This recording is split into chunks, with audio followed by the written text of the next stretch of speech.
พี่น้องเอ้ยสบายดีป่ะครับสบายดีว่าได้นี่ดูค่ะสบายดีปลาลุงว่ะสิสบายดีปลาลุงน้ำมือได้ไหมสบายดีปลาลุงโอเคสบายดีปลาลุงสบายดีสวัสดีเด้อพ่อแม่พี่น้อง FC เบิร์ดสุขุสุคนเนาะเบิร์ดสมองสุบอนเปิดผ้ามากะสิเฮ็ดน้องพรชัยพี่น้องเลยเนาะน้องพรชัยนี่แหละลูกพอจอยไม่หมดสันซะเนาะมื้อนี้ก็มีข่าวดีบ่สำหรับน้องเพิ่นนี่เนาะไม่ว่าจังใดก็น่าสิเป็นข่าวดีฮะแหละพี่น้องเอ้ยพอดีมีทั้งเอื้อยเนาะเอื้อยสมสมัยเนาะเอื้อยแพงบ่าวลาวนี่ละเป็นเห็นน้องอัน พรชัยหรือวันชัยหำพรไส้พรก็ได้บ่วันก็ได้บ่วันไส้บ่ผู้ใหญ่ใจดีคนเดียวกันนั่นแหละที่ว่าเพิ่นนั้น ฝากเงินมาสมทบเฮ็ดเรือนพอตู้นี่300เหรียญนั่นแหละพี่น้องเอ้ยหรือประมาณ6ล้านกีบเนาะฝากเงินมาสมทบซอยเฮ็ดเรือนพอตู้โสมแม่ตู้รวมหั่นแหละ เป็นพ่อเฒ่าแม่เฒ่าน้องพรไส้หั่นแหละแล้วก็ฝากเงินมาซอยเหลือซื้อสังกะสอกะสีให้จ่อยคือไว้หมดเนาะแล้วก็เงินให้อีก300,000นะประมาณนั้นที่ว่าเพิ่นซอยเหลือเบื้องต้นได้ตอนนั้นก็ส่วนว่าซอยเหลือทางด้านอื่นๆเฮือนของอันไปหมดก็ไม่จ่อยนี่ก็น่าสิเป็นผู้ใหญ่ทั้งอื่นอันนั้นก็ดีว่าเป็นเอื้อยเป็นอ้ายซุมเพิ่นเนาะเฮาก็บ่ฮู้คือกันอันนี้เขาเจ้าซอยเหลือกันโดยตรงพี่น้องเอ้ย เอ้ยแพงเพิ่นทั้งนั้นกำลังสิกเซาเสียนเซาพี่น้องเอ้ยเนาะสิกเซาเสียนเซาแล้วเพราะว่าเขาสิเทปูนแล้วนะหลังจากที่ยกเสาขึ้นเป็นที่เรียบร้อยเนาะเฮือนพอตู้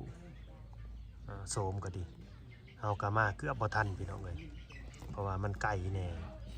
แล้วก็ไกลบัดมันมีด่านลายคือว่าเอาแหละเนาะด่านก็เฮ็ดทางก็ยก2เสาเด้ยก2เสาก็ยกแต่เสาอีกเสาโทขึ้นเสาก็สำคัญคือเก่าหั่นแหละยังหลายเสาอยู่เด้อจ้ะน้องพรไส้ก็ได้ยกน้ำเขาอยู่บ่ได้จับน้ำเขาอยู่บ่ยันเสาอันเกะกะเขาเนาะไอ้ผู้ใหญ่ก็เห็นเนาะ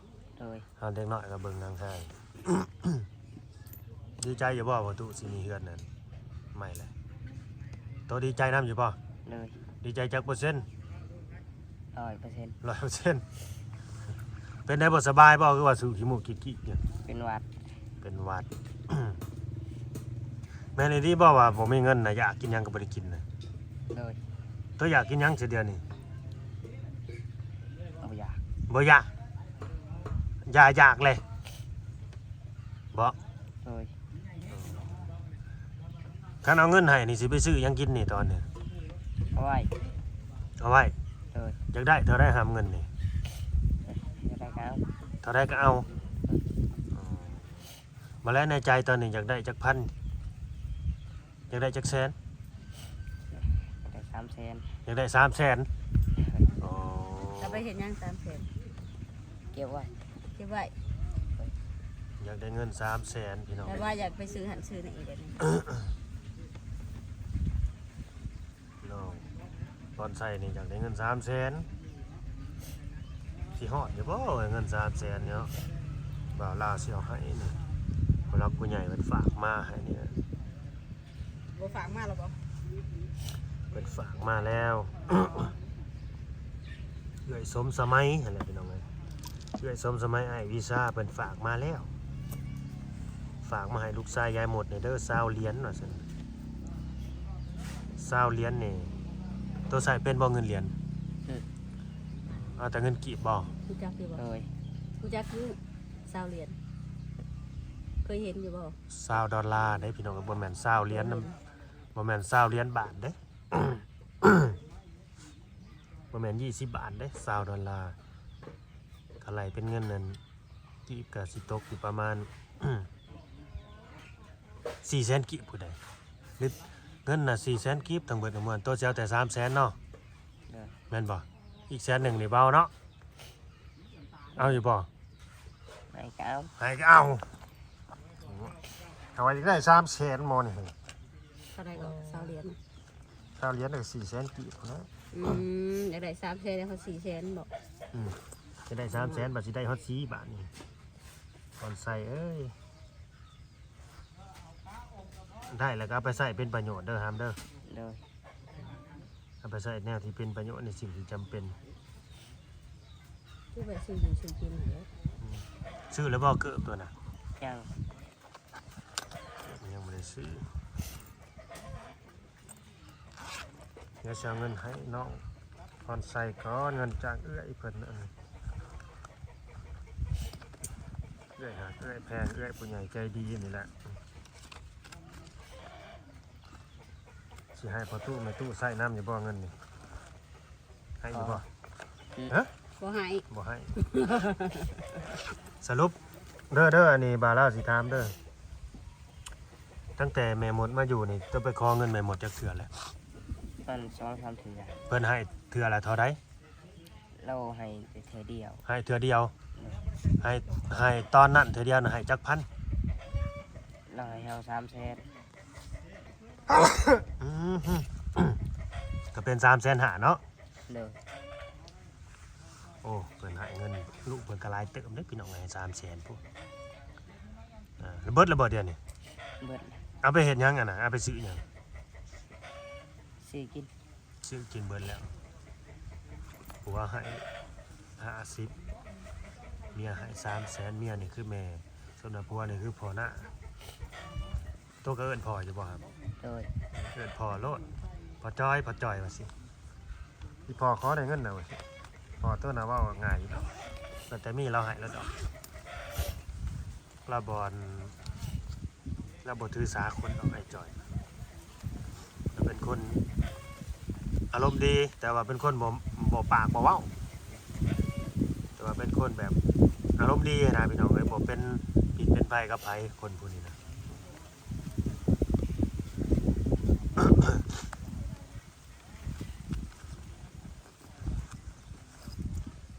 เฉพาะแล้วแม่ตัวจังจมอยู่ซะเพราะลูกชายมาขอเงินห้อยแต่ขอเงินแม่ได้เทื่อละ300,000มันก็สิเตรียมไปขออยู่แล้ว ฮะ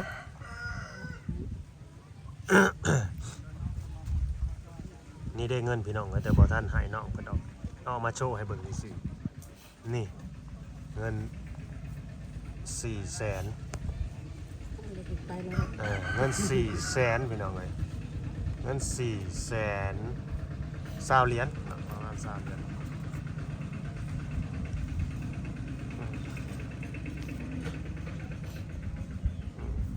ลุงไก่สอนนี่คันว่ามีอยู่ในถุงในไข่อันนี้ไปทางใดก็อุ่นใจที่ไปทางไกลขึ้นเหนือลงใต้ก็ดิมีลุงไก่สอนไปนำนี่สบายเลยไปก็สะดวกสบายแม่นบ่บอนใส่ ต้องจัก บ่จักอีก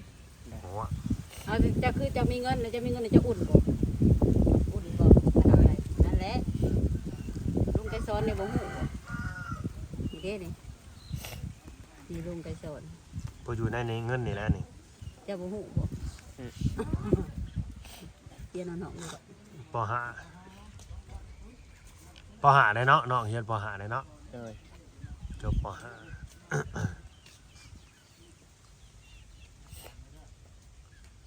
กะเงินจำนวนนี่ก็ถือว่าหลายพอสมควรนะพี่น้องเอ้ยสำหรับคนที่ว่าหาเช้ากินค่ำเด้อคนที่บ่มีรายได้คนที่บ่มีรายได้คนที่บ่มีอาชีพบ่มีเวียกเฮ็ดงานทำแม้แต่พันกีบนี่ยังบ่มีทางเขาบ่มีรายเขาและเงินนะแม่นบ่น้องพรชัย โดย กูมื้อนี่บ่ได้คิดจะไปทำงานแล้วบ่ อืม บ่มีงานซะบ่หรือว่าจังได๋ มีอยู่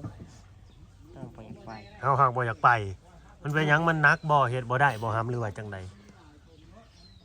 หัวหน้าหาย หัวหน้าห้าย โดย ห่วยเป็นหยังจังห้ายบัดนี้หัวหน้านี่คือมักห้ายแท้การเฮาเฮ็ดหน้าที่ของเฮาเต็มที่แล้วเพิ่นก็สิห้ายติ เฮ็ดเวียกซ่าก็หาย โอ้เฮ็ดเรียกซ่าก็ห้าย เฮ็ดน้ำเวียดเนาะ โอ้หัวหน้าน่ะเป็นเวียด โดย โอ้เวียดมาข่มเหงคนลาวแท้บาด เออหัวหน้าเป็นเวียดนะสันพี่น้องเลยเห็ดซ่ามันก็ให้เห็ดไวมันก็ย่องเห็ดดุพยันกันแข็งเนี่ยมันแหงย่องแล้วหัวหน้างานนี่ หัวคนใดคือกันนั่นแหละก็แม่นอยู่เนาะก็กระเบิง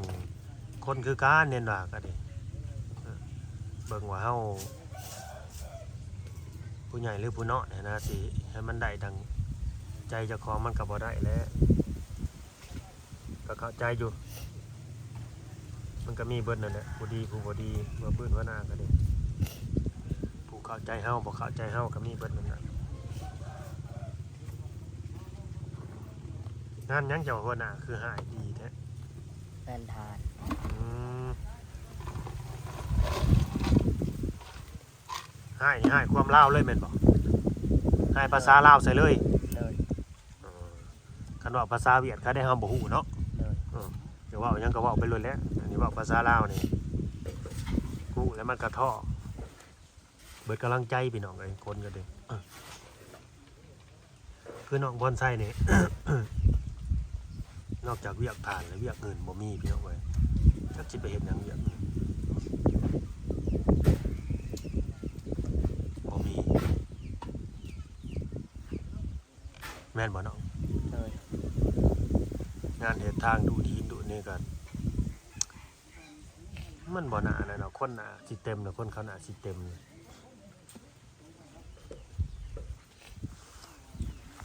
เพราะว่างานมันอึดได้อยู่บ้านเฮาน้อยนักนี่คันเฮาเลือกแน่บ่มีได้บ่มีงานเฮ็ดงานนี่อยากอึดแล้วก็ค่าแห้งก็อยากถึกแน่สิประมาณนั้นแหละ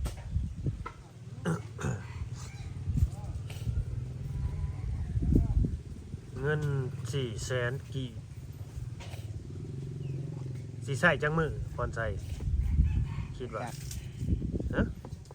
ประมาณ10 มื้อ ประมาณ10 มื้อตอนนี้มีหยังแน่ที่ว่าอยากได้ในใจน้องอยากได้นี่มีหยัง อยากได้ใช้ฉากโทรศัพท์ โอ้ก็แสดงว่าเงินจำนวนนี้ก็สิไปซื้อสายสากนำได้นี่เนาะ โดย เบิดไปเลยได้หานำสายสากนี่ก็เป็น 80 ต่อได้เลย 80 หลาย100,000แล้วนะสายสากนี่ก็ดีหลายแสนกีบด้วยพี่น้องไอ้สายสากนี่ก็ดีแต่ว่าสายสากของบ่าวลาวนี่เป็นสายสาก iPhone นี่โอ้ซื้อตอนน่ะ150,000หรือว่า200,000บ่ได้พี่น้องเอ้ย150,000หรือว่า200,000บ่แหละซื้อ ไปพูดอย่างยังมันก็แพง แม่นอะไรพวกนี้ยังกับแพง ไม่ได้ปิดให้ได้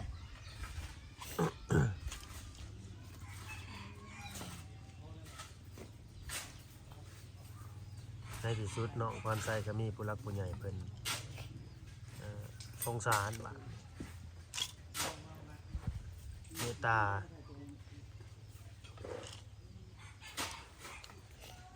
ก็อยากกินหยังไหนก็ซื้อกินเนี่ยเด้อบ่ให้ไปซื้อแต่สายสากแบตเด้กับซื้อสิ่งที่มันเป็นประโยชน์เอาไปใส่เป็นประโยชน์เน็ตเล่นเฟซเล่นไลน์แม่นบ่โทรสมัครรายเดือนบ่หรือว่ารายวันเติมเน็ตรายวันซื้อๆแม่นบ่รายเดือนมันก็สิแพงไปหน่อยต้องใส่เงินก่อนเดือนละ150,000หรือว่า99,000หรือว่า100,000เดือนละ200,000ประเภทเน็ตอยู่แล้วมันมีหลายราคาเด้เดือนละเป็นล้านก็ยังมีไว้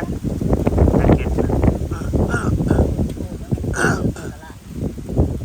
มี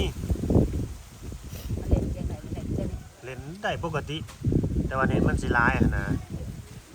แล้วก็แห้งไปนี่บ่ แห้งเลยก็เน็ตหลายแบบนี้นั่นเบิดเลยเน็ตแบบบ่ลดสปีดนะนี่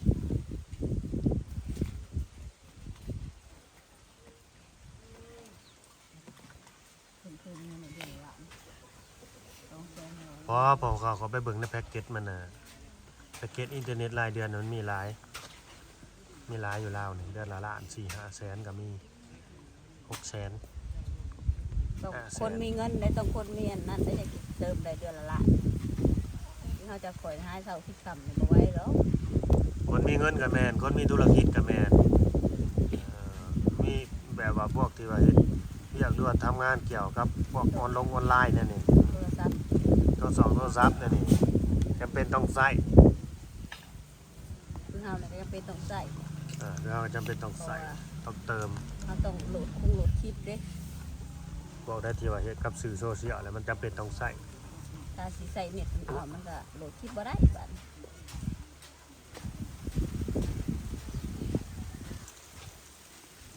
แอมเคยขอเงินนั่น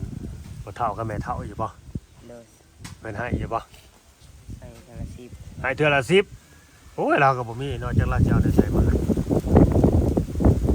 ห้ยังมีให้เทื่อละ10ตัน ถ้าคอยมันได้ยังงั้นบ่ได้ตลอดบ่ เลยมันแค่ก็บ่ได้ บ่ได้แล้วบาทเพิ่นบ่มีก็บ่ได้เนาะ เราก็หาใส่มาให้ เราก็ยังสาธิตเก่าขายกันแถมกินกาแฟอีกอย่างยามได้ละสิได้สิพอ ต้องเอาเงิน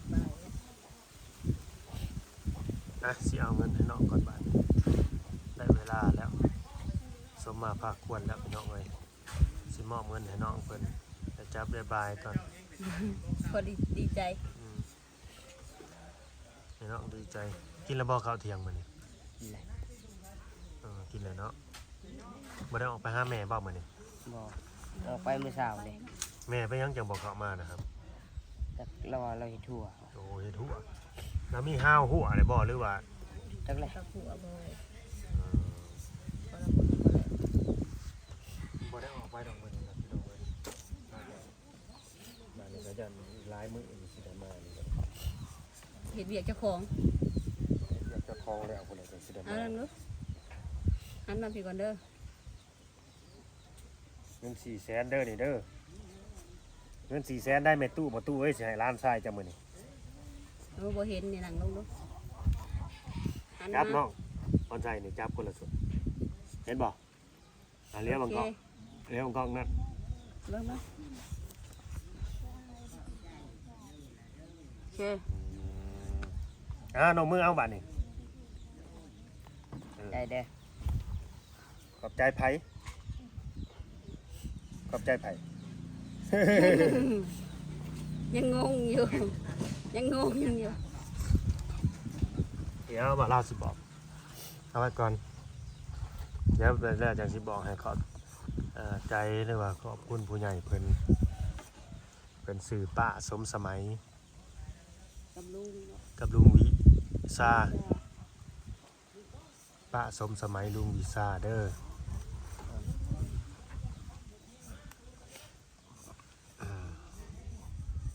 เป็นอยู่ต่างประเทศพุ่นอยู่สหรัฐอเมริกา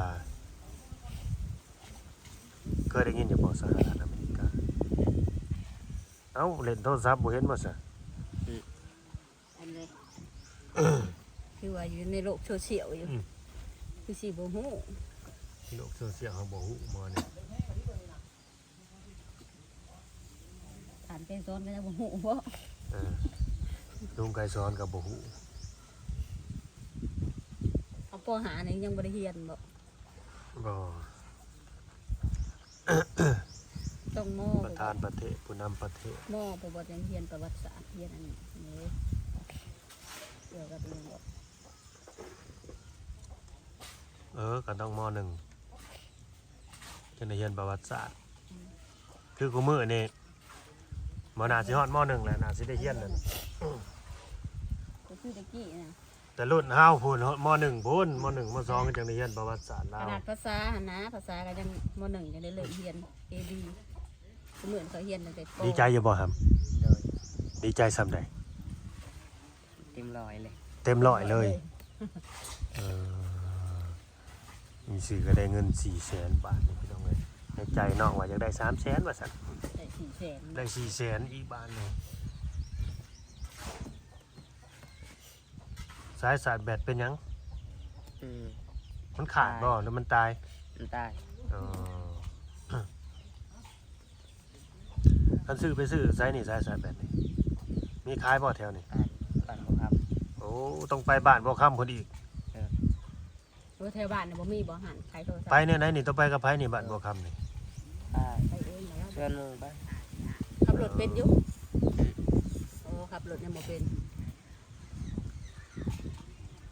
โอ้ สายสายที่บ้านใหม่บอกคำ ปกติเด็กน้อยสำนี่นะห่วยบ่ได้เหลือได้ ขับรถการนอกมันมีรถด้วยซะเนาะบ่ค่อยมีรถเนี่ยมันก็ขับบ่เป็นเลยบ่เคยจับบ่เคยขับมีแต่ซ่อนหมู่นะเนาะพอใจ โดย คันมีมึงดูหามันสิบ่เป็นเลย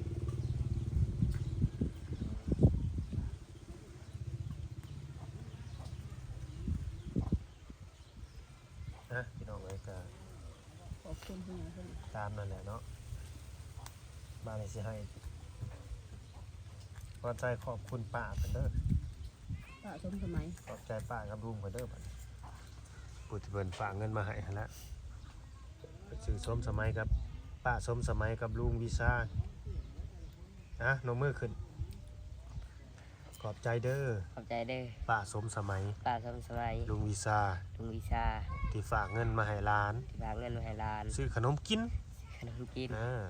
ให้ป้าอยู่ดีมีแห้ง ให้ป้าอยู่ดีมีแห้ง สุขภาพเข้มแข็ง สุขภาพแข็งแรง ให้ร่ำให้รวยขึ้นกว่าเก่าเด้อ ให้ร่ำให้รวยกว่าเก่าเด้อ ตามนั่นแหละบ้านนี้ก็ขอบใจเด้อ ขอบใจเด้อ บ่าวลาวพาเพิ่น ป้าลาพาเพิ่น ที่เป็นสะพานบุญให้ที่เป็นสะพานบุญให้ และเป็นสะพานบุญให้ ให้ร่ำให้รวยขึ้นกว่าเก่าเด้อ ให้ร่ำให้รวยกว่าเก่า ดีมี เด้อ แห้ง ดีมีแห้ง โอเคโตก็ให้อยู่ดีมีแห้งคือกันเนาะ เด้อ สุขภาพเข้มแข็งให้อยู่ดีมีแห้งผู้รักผู้ใหญ่เป็นแห้งเนาะตามนั่นแหละพี่น้องเอ้ ส ย บายดี สบายดีมั้งครับสบายดีโอเคบายบ้านนี้เรียบร้อยสำเร็จภารกิจเก็บไว้ดีๆเงินกันมาไหมเอาไปใส่เป็นประโยชน์เงินกัน